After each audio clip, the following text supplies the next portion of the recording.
మంత్రి నారాయణ విజయవాడలో విస్తృతంగా పర్యటించారు. భారీ వర్షాల నేపథ్యంలో విజయవాడలోని పలు ప్రాంతాలలో అవుట్ఫాల్ డ్రైన్లు, ఇతర డ్రైనేజీ వ్యవస్థలను పరిశీలించారు. డ్రైన్స్ కి అడ్డంగా నిర్మించిన ఇల్లు తొలగించి టిట్కో ఇల్లు చేపట్టినట్లు ఇచ్చేటట్లుగా ప్రణాళికలు రూపొందిస్తున్నారు.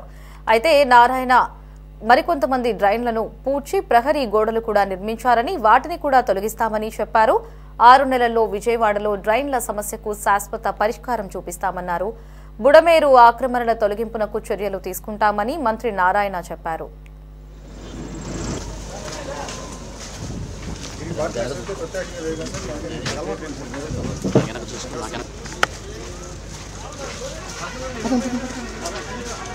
ఈరోజు మన రాష్ట్రంలో విశాఖపట్నం పాపులేషన్ 20 lakhs, తర్వాత మనకున్న మున్సిపాలిటీలో పెద్దది విజయవాడ. 2011 ప్రకారం 10.34 lakhs పాపులేషన్, 2011 సెన్సస్ ప్రకారం. ఎందుకంటే జనరల్గా 2011లో సెన్సస్ చేశారు, తర్వాత సెన్సస్ చేయాల, అందువల్ల ఆ డేటానే మనం మాట్లాడతాం.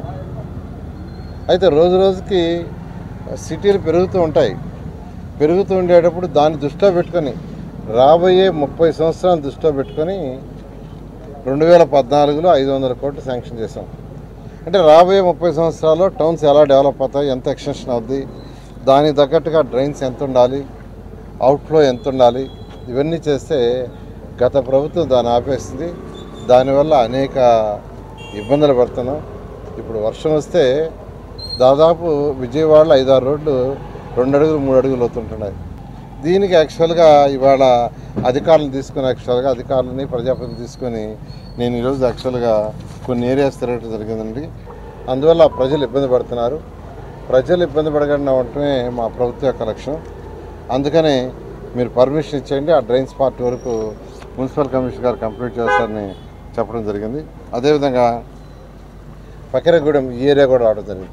ఇక్కడ మెయిన్గా ఒకటే నేను యాక్చువల్గా ఇవాళ ఆ సిద్ధార్థ లైలా కాలేజీ పాలిక్లినిక్ చేస్తే 10 అడుగులు ఉండాల్సిన డ్రైన్ 2 అడుగులు 1.5 అడుగుకు వచ్చింది. నీళ్ళు ఎలా పోతాయండి? వర్షం వచ్చినప్పుడు ఒరిజినల్గా కొన్ని దగ్గర 10 అడుగులు ఉంది, 10 అడుగుల్లో నీళ్ళు ఫుల్గా వస్తున్నాయి.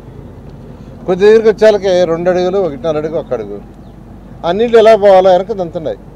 ఇవాళ అందుకనే మా ఈఎన్సీ గారిని, సిఈని, ఎస్సీలని, వీళ్ళందరినీ మార్నింగ్ 7కే పంపించా. 7 గంటలకు పోయి మీరు మొత్తం స్టడీ చేయండి, నేను వస్తాను, మీరు ఇప్పుడు ఫోన్ చేస్తే అప్పుడు వస్తాను, నేను కమిషనర్ గారు పొలిటికల్ పీపుల్ వస్తాం మాట్లాడతామని చెప్పి యాక్చువల్గా ఇవన్నీ తిరగడం జరిగింది. ఎక్కడికక్కడ ఇన్స్ట్రక్షన్ ఇచ్చాను. నేను ఒక్కటే చెప్పేది, ఎక్కడైతే డ్రైన్స్ ఓపెన్ చేయాలో ఆ డ్రైన్స్ ఓపెన్ చేయడానికి ఎవరన్నా నిరుపేదలు ఇల్లు కట్టుకొని ఉంటే వాళ్ళకి టిట్కో హౌస్ కానీ ఏదైనా హౌస్ ఇస్తాం, దానికి రీప్లేస్మెంట్కి పోక తప్పదు. ఇక్కడ ఒకటే సొల్యూషన్, 10 అడుగుల యొక్క డ్రైన్ కొన్ని దగ్గరలు ఉంది, అది కొద్ది దగ్గర వేలకు 2 అడుగులు 1 అడుగు ఉంది. ఎందుకంటే అటు ఇటు ఆక్యుపై చేశారు. దాన్ని వైడెన్ చేయకుండా ఉంటే ఏం చేసినా, సిల్ట్ తీసినా, ఏం చేసినా కానీ ఉపయోగం ఉండదు. అందువల్ల ఆ డ్రైన్స్ని దానికి కావాల్సిన బడ్జెట్ కూడా యాక్చువల్గా అటు మున్సిపల్ కార్పొరేషన్ కొంత సిఆర్డీ ఇద్దరు కలిసి యాక్చువల్గా చేసే విధంగా నేను ఏర్పాటు చేస్తున్నాను. ఫైనాన్స్ ఆగస్ట్ ఎండ్ లోపల టెండర్లు పిలిచి ఓపెన్ చేసేయండి. వర్షాలు బాగానే సెప్టెంబర్ 1కి మొదలు పెట్టేసేసి 6 నెలల్లో విజయవాడ నగరంలో మళ్ళీ వర్షాలు వచ్చేటప్పటికి ఎటువంటి ఇబ్బంది లేకుండా చేయాలని యాక్చువల్గా చెప్పడం జరిగింది. ఈరోజు విజయవాడలో తీసుకుంటే మొత్తం 1266 కిలోమీటర్ల డ్రైన్స్ ఉన్నాయి. అందులో కొన్ని ఆక్యుపై అయిపోయినాయి. ఎక్కడైతే ఆకుపోయినాయో అవి ఖచ్చితంగా వైడెన్ చేయక తప్పదు. వైడెన్ చేయకుంటే వర్షం వస్తే నీళ్ళల్లోనే కార్లు కావచ్చు, లేదా మనుషులు తిరగటం కావచ్చు, స్కూటర్లు కావచ్చు, నీళ్ళల్లోనే ఉండాల్సి వస్తుంది. అది కుదరదు.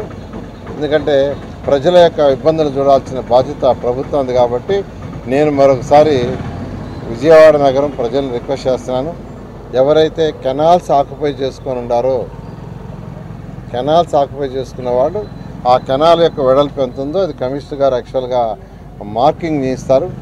ఆ మార్కింగ్ ప్రకారం వదిలేసి మీరు ప్రహరీ గోడలు కానీ ఏదైనా కట్టుకోండి. పేదలు ఉంటే వాళ్ళకి ఖచ్చితంగా హౌసెస్ టిట్కో హౌస్ కానీ ఎక్కడో హౌస్ ఇవ్వడం జరుగుతుంది.